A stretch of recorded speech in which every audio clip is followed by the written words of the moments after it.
apa? Adalah melalui video singkat ini kita akan mencoba mempelajari materi pendidikan agama Islam tentang iman kepada kitab-kitab Allah.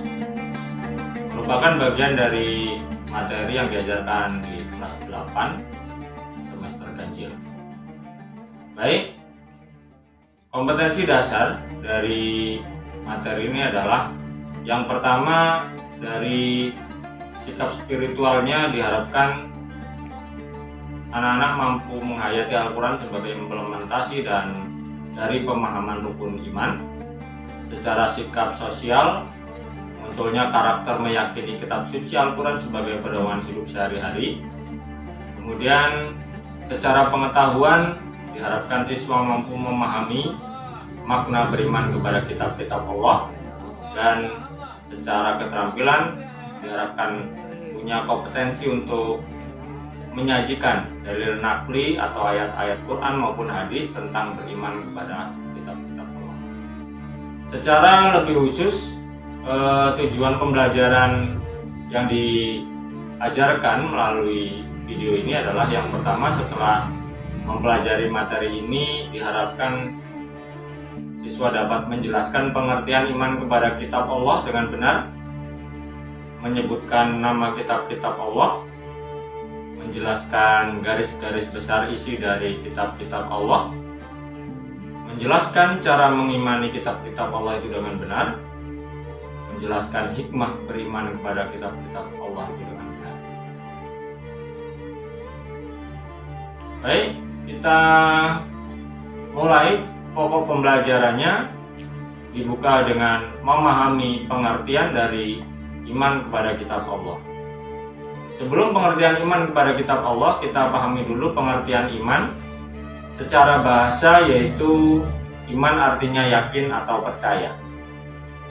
Kemudian kita juga memahami pengertian dari kitab.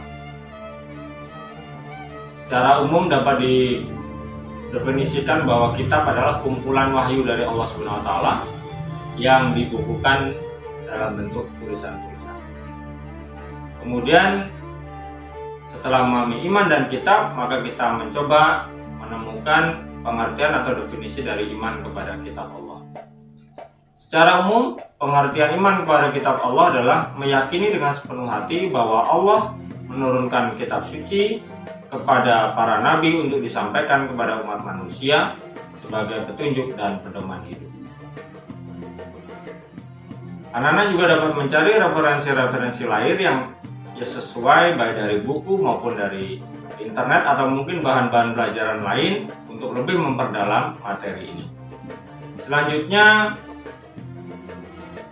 wahyu dari Allah Subhanahu wa Ta'ala itu terbagi menjadi dua bagian besar. Yang pertama adalah wahyu Allah yang disebut dengan Alkitab. Apa maknanya? Yaitu wahyu Allah yang dituliskan dan dibukukan. Jadi dituliskan, dikumpulkan, kemudian dibukukan. Yang kedua adalah suhuf, yaitu wahyu Allah yang ditulis dalam bentuk lembaran-lembaran, tidak dibukukan. Selanjutnya, kitab-kitab Allah yang wajib diimani adalah disebut dengan kitab-kitab samawi. Kitab-kitab yang wajib diimani oleh umat Islam ada 4, yaitu yang pertama kitab Zabur. Kitab Zabur diturunkan kepada Nabi Daud alaihissalam. Yang kedua kitab Taurat. Kitab Taurat diturunkan kepada Nabi Musa alaihissalam. Yang ketiga kitab Injil. Kitab Injil diturunkan kepada Nabi Isa alaihissalam. Dan yang keempat adalah kitab suci Al-Quran yang diturunkan kepada Rasulullah Nabi Muhammad Sallallahu Alaihi Wasallam. Berikutnya, kita juga perlu mengetahui adanya nabi-nabi yang mendapatkan firman dari Allah Subhanahu wa Ta'ala tetapi tidak dibukukan, atau dalam arti khususnya adalah nabi-nabi yang mendapatkan suhuf dari Allah Subhanahu wa Ta'ala. Di antaranya adalah Nabi Adam alaihissalam, kemudian Nabi Musa alaihissalam, Nabi Ibrahim alaihissalam, Nabi Idris alaihissalam, dan Nabi Sis alaihissalam. Dan mungkin masih banyak nabi-nabi lain yang mendapatkan wahyu dari Allah Subhanahu wa taala yang perlu juga kita ketahui dengan banyak membaca referensi dari buku-buku yang sesuai. Selanjutnya, garis-garis besar isi dari kitab-kitab Allah. Sebagaimana kita ketahui tadi, bahwa kitab Allah yang wajib diimani oleh umat Islam ada 4, yaitu Zabur, Taurat, Injil, dan Al-Quran. Untuk sampai saat ini, kitab yang masih terus berlaku adalah kitab Al-Quran. Tapi kita juga harus memahami apa sih yang menjadi isi dari kitab-kitab terdahulu. Mari kita coba lihat.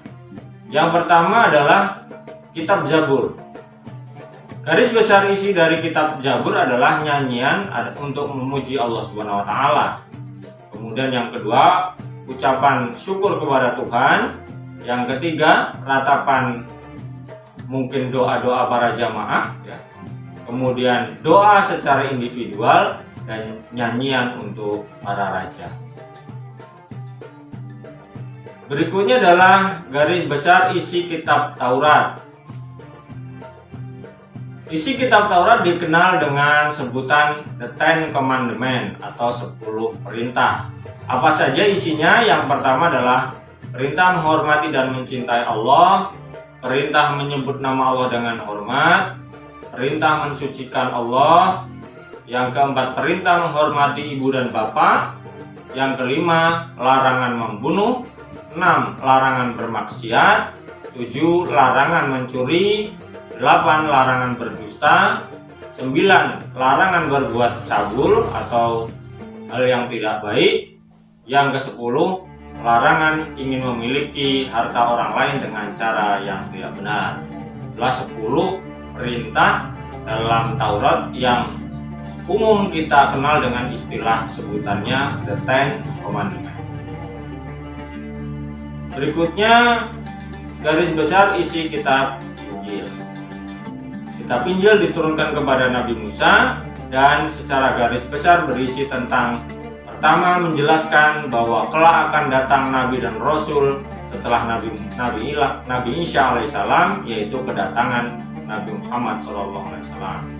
Yang kedua, perintah untuk kembali mengesahkan Allah Subhanahu wa taala. Yang ketiga, menghapus beberapa hukum dalam kitab Taurat yang tidak lagi sesuai dengan perkembangan zaman. Dan yang keempat, menjelaskan bahwa kelak akan datang Rasul setelah Nabi Isa alaihissalam, yaitu Nabi Muhammad SAW.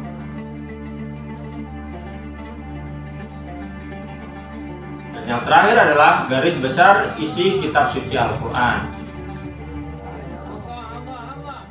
Isi kitab suci Al-Quran secara garis besarnya, yang pertama adalah berisi tentang akidah. Apa itu akidah? Yaitu ajaran untuk mempercayai adanya Allah, malaikat, kitab, Rasul, hari akhir, takdir, kemudian mempercayai hal-hal yang gaib. Yang kedua, berisi tentang ibadah, yaitu ajaran untuk melaksanakan ibadah kepada Allah Subhanahu wa taala dalam kaitannya manusia sebagai makhluk Allah Subhanahu wa taala. Yang ketiga, akhlakul karimah, yaitu ajaran tentang bagaimana tata cara berperilaku baik kepada Allah, kepada sesama manusia maupun kepada makhluk Allah yang lain. Yang keempat, tarikh, yaitu cerita-cerita umat terdahulu yang dinukilkan dalam Al-Quran dengan harapan bisa menjadi contoh. Jika itu baik maka lakukan, jika yang dituliskan adalah hal yang buruk maka jangan sampai ditiru atau untuk ditinggalkan.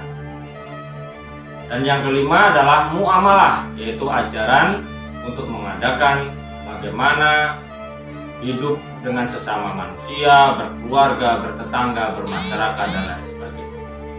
Demikian ada 5 garis besar isi kitab suci Al-Quran. Dan untuk lebih memperdalam, kita bisa membaca lagi buku-buku yang lebih khusus membahas tentang isi dari kitab suci Al-Quran.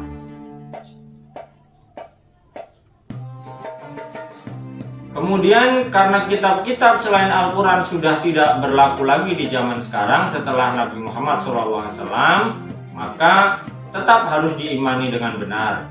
Untuk mengimani dengan benar kitab-kitab terdahulu, maka perlu dipelajari bagaimana caranya.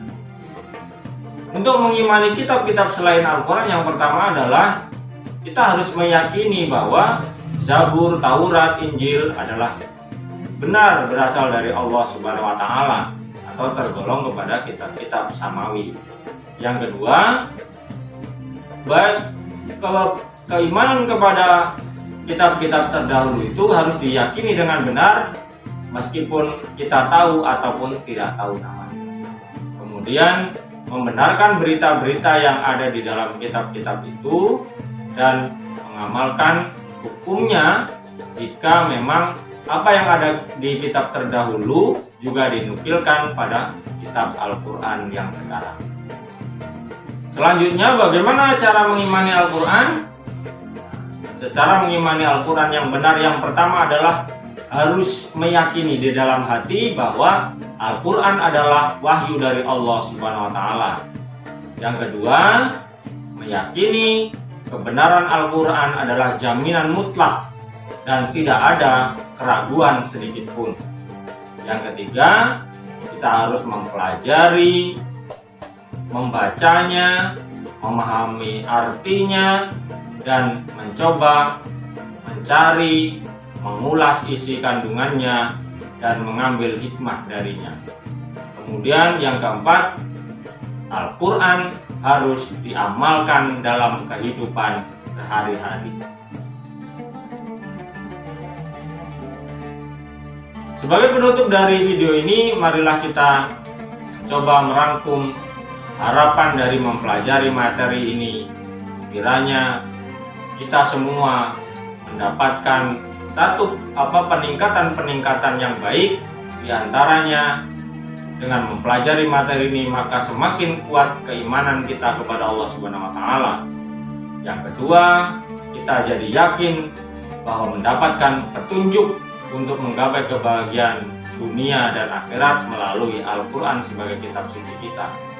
Yang ketiga, bertambahnya wawasan ilmu pengetahuan karena Al-Quran selain berisi perintah dan larangan juga berisi pokok-pokok ilmu pengetahuan. Yang keempat, menjaga ketakwaan kita kepada Allah untuk menjauhi larangannya dalam hidup kita dan termotivasi untuk mengerjakan perintahnya sehingga hidup kita menjadi lebih tertata. Dan yang kelima, menumbuhkan sikap optimis untuk meraih kebahagiaan dan kesuksesan dunia akhirat agar mendapatkan syafaat di akhirat kelak. Demikian pembelajaran singkat pada ranah pengetahuan tentang iman kepada kitab-kitab Allah. Pada video berikutnya akan kita lanjutkan dengan pembahasan dalil-dalil nakli, ayat-ayat Al-Quran dan hadis tentang iman kepada kitab-kitab Allah. Semoga bermanfaat. Sampai berjumpa pada video yang akan datang. Wassalamualaikum warahmatullahi wabarakatuh.